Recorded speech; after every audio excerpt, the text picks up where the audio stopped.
ওম শান্তি। নিজেকে স্থিত করব আমরা আমাদের স্বস্থিতির আসনে, এবং বাবা আজকে আমাদের যা বলল আমরা সেগুলো নিয়ে চিন্তা করব। বাবা আজকে বলল যে আমাদের এই গৃহস্থ ব্যবহারে থেকে এখন কমল ফুলের সমান পবিত্র হতে হবে।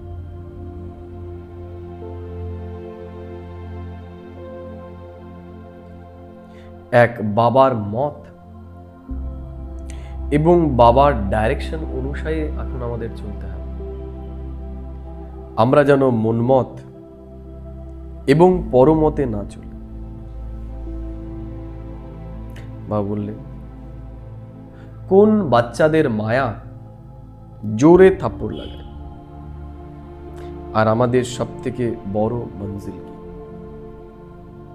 বাবা বললেন, যে দেহ অভিমানী স্থিতিতে থাকে,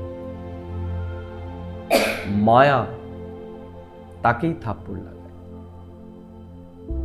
বাবা বললেন, আমাদের সব থেকে উঁচু লক্ষ্য হলো এখন দেহি অভিমানী হওয়া।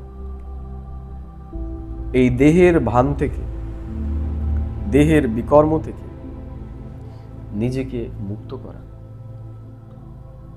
বাবা আজকে আরো বলল আমাদের যে এখন আমাদের বাবার সমান নিরহংকারী হতে হবে। বাবা বললেন, আমরা কারো কাছ থেকে যেন এখন সেবা না নিই। আমাদের অনেকের কল্যাণ এখন করতে হবে। আমাদের সবার সাথে এখন ক্ষীরখণ্ড হয়ে থাকতে হবে। কারো সাথে আমরা যেন ঝামেলা না করি। এক বাবার মতে আমাদের চলতে হবে। মন মত এবং পরমতে আমরা যেন না চলি।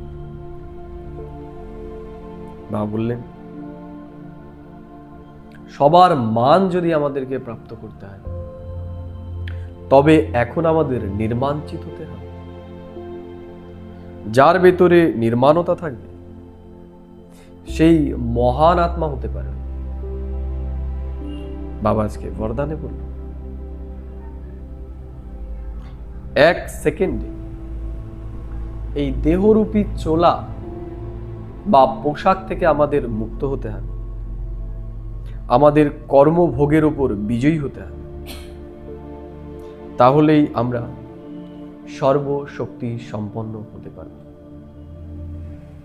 আজ আমি সারাদিন এই বিশেষ চিন্তনেই থাকব এবং অন্তর্মুখী হয়ে আমি নিজেকে নিজে চেক করব যে আমি কতটা দেহি অভিমানী হতে পেরেছি, আমি কতটা দেহের বিকর্মের উপর বিজয়ী হতে পেরেছি,